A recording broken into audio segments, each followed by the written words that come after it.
नमस्कार, सत श्री अकाल, आदाब, की हाल चाल मेरे ऑफिसर्स। तो जिस तरीके से आप लोगों ने पॉलिटी की पीवाईक्यूज करे, जहां पर हमने इतने सारे क्वेश्चन सॉल्व करे और उसके साथ साथ कितनी सारी थ्योरी पढ़ी, एंड आई बिलीव आप लोगों ने इसकी पीडीएफ भी डाउनलोड कर ली होगी। पीडीएफ डाउनलोड कर लेना, नोट्स बना लेना। पीडीएफ कहां से डाउनलोड करनी थी? एग्जाम ऑन एजुकेशन के एप्लीकेशन से, राइट? तो अगर अभी तक नहीं करी है तो जरूर कर लेना, है ना। और दोनों पीडीएफ रखना। और आज हमारी बारी है हिस्ट्री की। भाई साहब, हिस्ट्री में चलते हैं, थोड़ा सा कुछ अपनी पुरानी यादें ताजा करते हैं, थोड़ा सा कुछ लॉजिक लगाते हैं, और लॉजिक लगाने के साथ साथ हम लोग यहां पर काम करेंगे, ठीक है। चलो, तो अब हिस्ट्री देखेंगे। ये क्वेश्चंस हर बार रिपीट होते हैं भाई, और इसका भी आप लोगों को पीडीएफ एग्जाम ऑन एजुकेशन के एप्लीकेशन पे मिल जाएगा बढ़िया तरीके से, ठीक है। तो चलो एक बार देखते हैं सेम सवाल किस तरीके के आ रहे हैं बार बार, मतलब इसी से ही रिलेटेड घुमा फिर आकर के क्वेश्चन आप लोगों से पूछने वाले हैं। तो जो जो ऑप्शंस होंगे वो भी एक्सप्लोर करेंगे, जो हमारे क्वेश्चन है वो भी देखेंगे, ठीक है। चलिए, पहला क्वेश्चन आपकी स्क्रीन पर ये रहा। क्वेश्चन कह रहा है दैट इन 1651 1651 पर the first English factory in Bengal was set up on the bank of which river. भाई साहब देखो, इस क्वेश्चन को बहुत इजी तरीके से सॉल्व किया जा सकता है। अगर आपसे बनता है तो बहुत अच्छी बात है, नहीं बनता तो समझ के रखना। इन्होंने बोला था भाई बंगाल के बारे में, ठीक है। ओके, बंगाल। अब बंगाल में कौन सी नदी है? नर्मदा? नहीं, ये तो मध्य प्रदेश में है। महानदी? नहीं, ये तो आपकी छत्तीसगढ़ पे है, ठीक है। हुगली, ये आपकी वेस्ट बंगाल कोलकाता पे आपको देखने के लिए मिल जाएगी। और फिर उसके बाद पेरियार, ये कहां आती है? केरला, राइट, साउथ इंडिया पे। तो मतलब आप लोगों का इस साउथ इंडिया, ये आपकी छत्तीसगढ़, ये एमपी, तो यहां से तो कनेक्शन नहीं बन रहा है। मतलब इसका correct answer option number C होगा, राइट। अगर मैं नर्मदा नदी के बारे में बात करूं तो नर्मदा नदी मध्य प्रदेश के अमरकंटक जिले से निकलती है, और फिर उसके बाद ये काफी आगे जाकर के उसमें आती है। तो मध्य प्रदेश की फेमस और मेन नदियों में से एक है ना। अगर मैं बात करूं आप लोगों से महानदी की, तो महानदी छत्तीसगढ़ की नदी है, ठीक है। अब छत्तीसगढ़ और मध्य प्रदेश ये दोनों लैंड एरियाज हैं, सेंट्रल इंडिया के अंदर आ रहे हैं, तो यहां से बिजनेस करना पॉसिबल नहीं था, तो ये तो आंसर फिर भी नहीं हो सकता। अगर मैं बात करूं पेरियार के बारे में, तो पेरियार नदी एक ऐसी नदी है जो कि केरला, साउथ इंडिया, केरला के साइड पे आपको देखने के लिए मिलेगी। और बेसिकली ये यूज होती है आप लोगों की इरिगेशन के लिए, सिंचाई के लिए, है ना, कि जो आपकी फसलें हैं उनको सींचने के लिए आप पेरियार नदी का यूज करते थे, ठीक है। चलिए, इसकी थोड़ा सा थ्योरी भी देख लेते हैं, ऑल्दो मैंने बता दिया है लेकिन फिर भी याद रखिएगा। English East India Company established in first Bengal factory on Hooghly River in 1651, used for trade expansion, अपने व्यापार को बढ़ाने के लिए, और safe storage of goods, अपने सामान को स्टोर करने के लिए हमने उसका यूज करा था। नर्मदा नदी मेजर सेंट्रल रिवर है, एसोसिएटेड नहीं है ईस्ट इंडिया के ट्रेड से, राइट। और मध्य प्रदेश की मुख्य नदियों में से आती है। कहां से आती है ये आती है अमरकंटक से, राइट। कहां से? अमरकंटक, ठीक है, याद रखिएगा, अमरकंटक। ओके, महानदी कहां पर है? Flows in Odisha, Chhattisgarh. मतलब अगर देखा जाए तो ओडिशा और छत्तीसगढ़ के कनेक्शन में आती है ये नदी, और ये आप लोगों की यूज नहीं हुई थी क्योंकि सेंट्रल इंडिया पे है। पेरियार नदी, पेरियार नदी केरला की, ये देखो इंपॉर्टेंट, केरला रिवर है, link to irrigation not colonial factories. कहने का मतलब क्या है? कारखानों के लिए ये नहीं जानी जाती, ये इरिगेशन, सिंचाई वगैरह के लिए जानी जाती है, ठीक है। तो ये चीजें अब आपको देखो, इसमें से कितने सारे क्वेश्चन बन सकते हैं। महानदी किसके इसके कनेक्शन में है? ओडिशा और छत्तीसगढ़ के कनेक्शन में है। नर्मदा नदी मध्य प्रदेश में कहां से निकलती है? अमरकंटक से। इसका एक बहुत बड़ा सा वाटरफॉल है जिसके बारे में आप जानते हो, धुआंधार बेड़ा घाट, जो कि कहां है? जबलपुर में है, राइट, है ना। पेरियार नदी केरला, साउथ इंडिया पहुंच गए, राइट। और अच्छा, इनके नाम से भी आप लोगों को समझ में आ रहा होगा कि कौन सी नदी कहां की है। ये मतलब सेंट्रल इंडिया दिख ही रहा है, पेरियार वर्ड इसी तरीके से लग रहा है कि भाई ये तो साउथ की है, ठीक है। चलिए अगला क्वेश्चन देखते हैं। अगला क्वेश्चन कह रहा है which Gupta ruler married to a Licchavi princess, अच्छा, assumed the title Maharajadhiraj. ओहो हो, एक राजा एक महाराजा, ये महाराजा धीराज, राइट, ठीक है। चलिए सुनते हैं। कह रहे हैं किस गुप्त शासक ने लिच्छवी राजकुमारी से विवाह किया और महाराजा धीराज की उपाधि धारण की? स्कंदगुप्त, चंद्रगुप्त फर्स्ट, चंद्रगुप्त सेकंड, और कुमारगुप्त। इसका करेक्ट आंसर होगा चंद्रगुप्त फर्स्ट, राइट। अच्छा, चंद्रगुप्त सेकंड का नाम कोई बताना चाहेगा? कोई भी मतलब याद करो। विक्रमादित्य, याद आया, है ना। तो ये विक्रमादित्य के नाम से भी फेमस हुए थे। और अगर मैं कुमारगुप्त के बारे में बात करूं, he was a very good ruler, very good.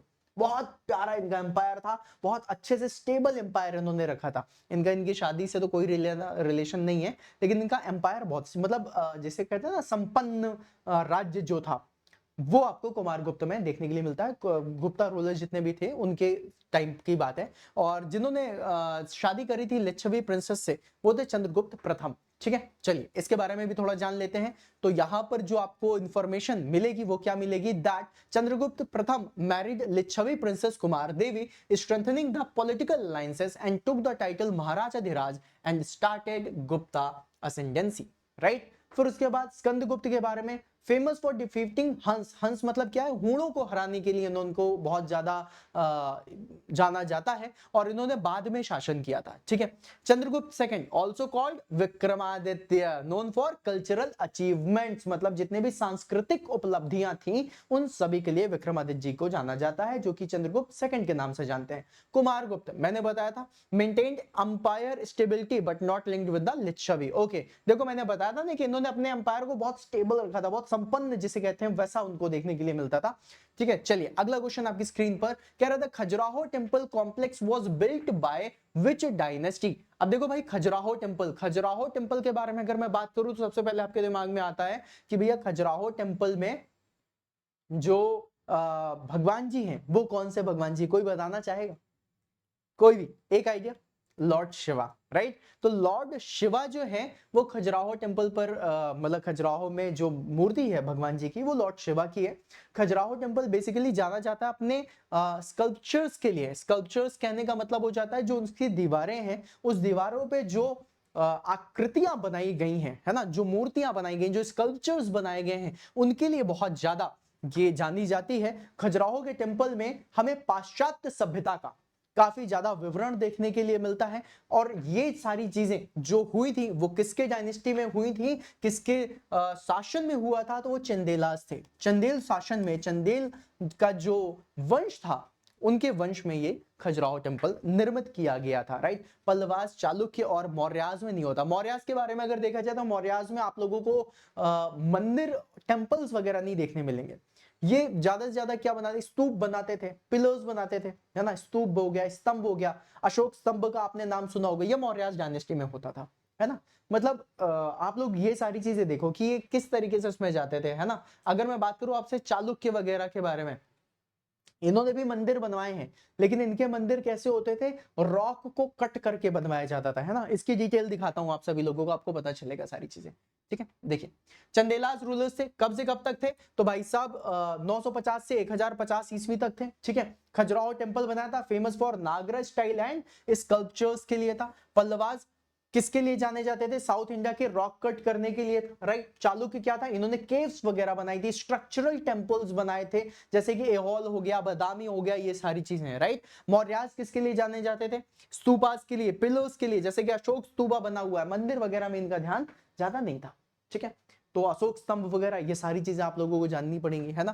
तो ये क्वेश्चंस आप लोगों से पूछे जा सकते हैं, ठीक है। चलिए अगला क्वेश्चन आपकी स्क्रीन पर ये रहा मेरे लाल। क्वेश्चन कह रहा है who led the salt Satyagraha in Tamil Nadu, right.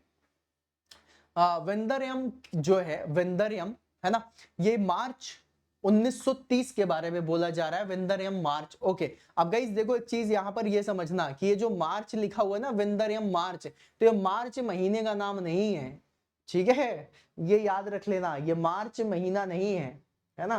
ये अप्रैल 1930 की बात की जा रही है, अप्रैल में, अप्रैल महीने के 1930, मतलब 1930 के अप्रैल महीने में वेंदरयम मार्च हुआ था। जैसे दांडी मार्च हुआ था ना, इसी तरीके से वेंदरयम मार्च हुआ था।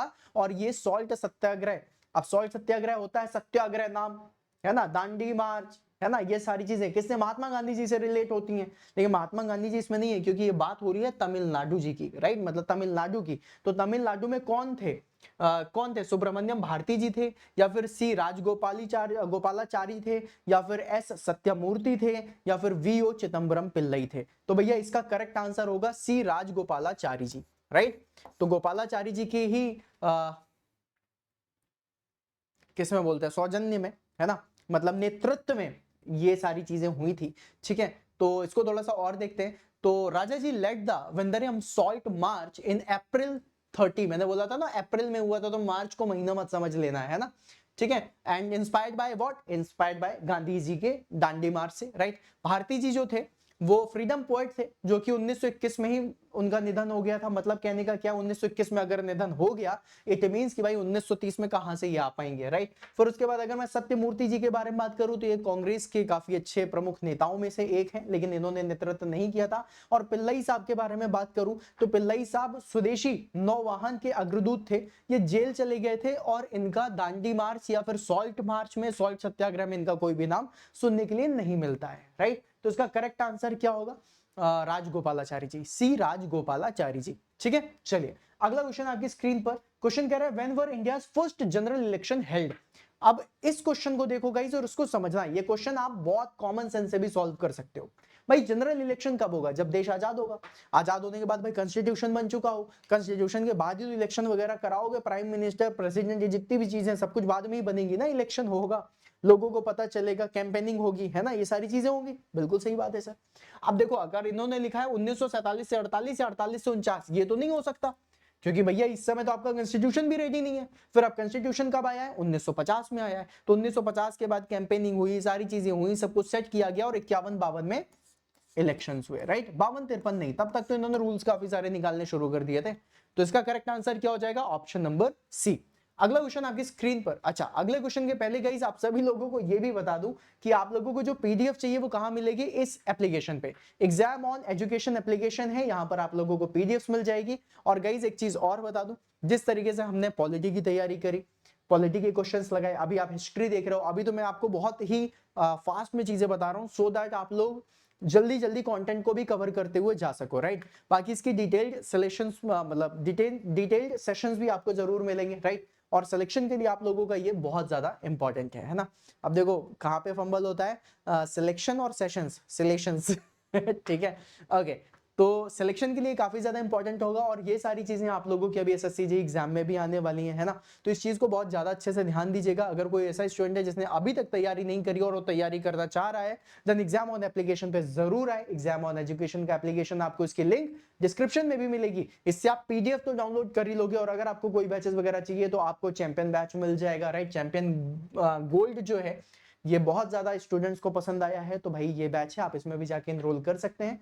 और इसके बाद अगर आपको ये सेशन अच्छा लगा और चाहते हो कि मैं आपको और भी क्वेश्चंस दूं, तो आप मुझे कमेंट बॉक्स में जरूर बताना। और अगर कोई भी ऐसा टाइटल है, कोई भी ऐसा टॉपिक हिस्ट्री का जो आप समझना चाहते हो, जो आपको समझ में नहीं आ रहा है, राइट, पॉलिटी का कोई ऐसा टॉपिक है जो आप समझना चाहते हो, समझ में नहीं आ रहा है, तो वो मुझे आप कमेंट बॉक्स में जरूर बताना। मैं फॉर श्योर आपके लिए वो उसका सेशन जरूर लेकर के आऊंगा। ठीक है गाइस, मिलते हैं फिर अपन नेक्स्ट सेशन में, तब तक के लिए बाय बाय, सायोनारा। और बहुत अच्छा लगा आज हिस्ट्री में घुस करके, है ना।